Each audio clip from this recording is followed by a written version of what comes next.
Thank you. Thank you so much. And really want to thank Dr. Katz and the entire team here, learning that we are producing and distributing 15,000 meals a day to the patient. You stop at a hospital and you visit your loved one and you see the food inside the room, but we don't realize the process and how much goes through this. And I was asking, how did we respond during COVID? And we kept the food flowing because a pandemic does not stop a patient's needs and desire to be fed nutritional food. This is a significant moment, and we're going to look back on what we're doing here in New York and what we're doing in London and how this impacts the way we have been thinking. And it also is going to be in an uncomfortable moment for many.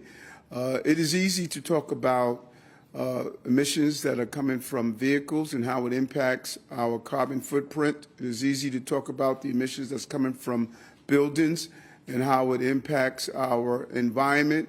But we now have to talk about beef. And I don't know if people are really ready for this conversation.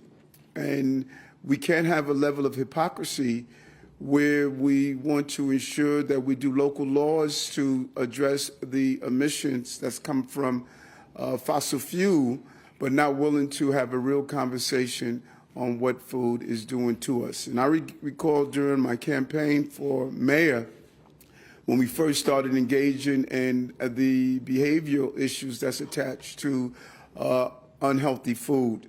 There was a lot of pushback. There was a lot of people who did not want to look at the science. And now more and more we're discovering how food that is nutritionally void has a major impact on the health of a person's mental state. And we know the story, what it has done for us physically, and that is why we're here in the hospital talking about the role that food plays on our physical well-being. But now we're at a new level, and this conversation is a very significant one. So, Kate, I want to thank you and all those who are part of this initiative as we look at how food impacts everything. It impacts our physical health, our mental health, our way of life.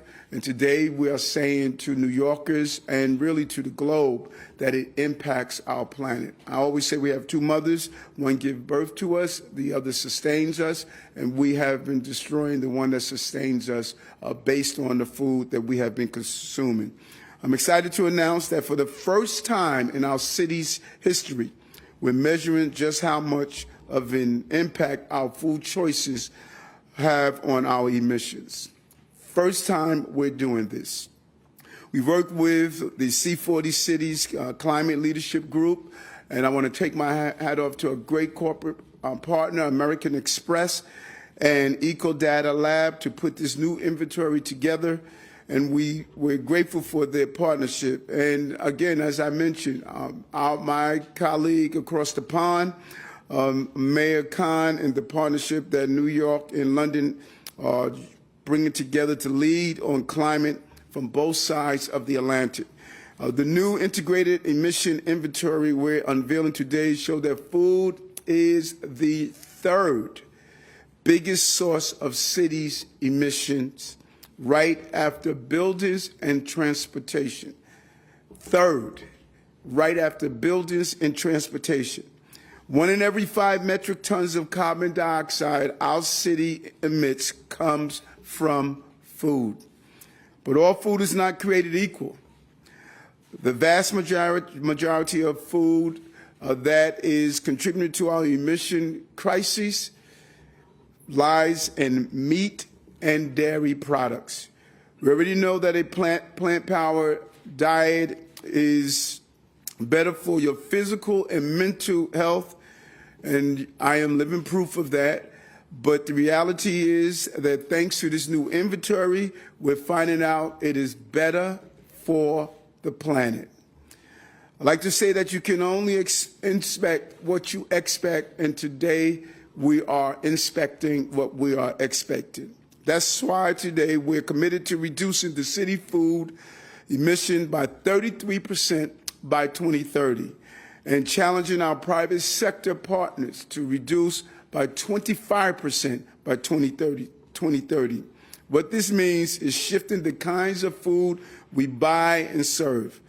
We've already started this work in our hospitals and our schools. During my time of campaigning, communicating with Dr. Katz, he was a real visionary in this area. We put in place a default menu of a plant-powered meal. So while you are in the hospital to heal, you should be given nutritional food that is going to assist in your healing process, and it has been a success. People who have tried the good-tasting gourmet meals from Health in Hospital, they are enjoying them, and they are learning that it is part of their overall therapy of really healing for whatever reason they are in the hospital. But we're also doing it in the school. A young girl stopped me the other day and stated, "Thank you for the Meatless Mondays and Plant-Powered Friday." Our children are ready. They're ready to have good-tasting, nutritional meals. The conversation should not be about should we have stale pizza or not in our schools. We should be talking about should we be having pizza at all that is not healthy. We are moving in the right direction. New York City Health and Hospital is serving plant-based meals as their default offering and on track to serve 850,000 plant-based meals this year. And that number really rings with us. People thought it was impossible, but we introduced it and did it. If you cook it, they will come, and they are coming. And we are incorporating good food purchasing. This is probably one of the most important things we're doing. And I want to thank Kate for her real vision on doing this. New York spends hundreds of millions of dollars on feeding New Yorkers. And by using our buying power, we can ensure that it's not only about caloric consumption, it's about nutritional value. And you could have good nutritional value with good tasting food. Food has to look good, it has to taste good, and it has to be good for you. And the more and more we lean into this area, the more and more we will excite the taste buds of New Yorkers as they get the nutritional value that they deserve. And if you don't believe it, just look over to my right, these two great chefs that's ready to have you taste some good tasting food. New York City is leading the world when it comes to combating climate change, because we're using every option on the menu, and in some cases, we're going to change the menu. That is how you lead. We are leading the world and ensuring we combat climate change. And if we're going to accomplish this goal, it must be accomplished by being honest.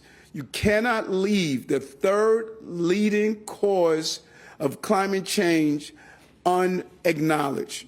And when you do a comparison, the numbers that food contributes compared to transportation, they are extremely close. It's almost a dead even.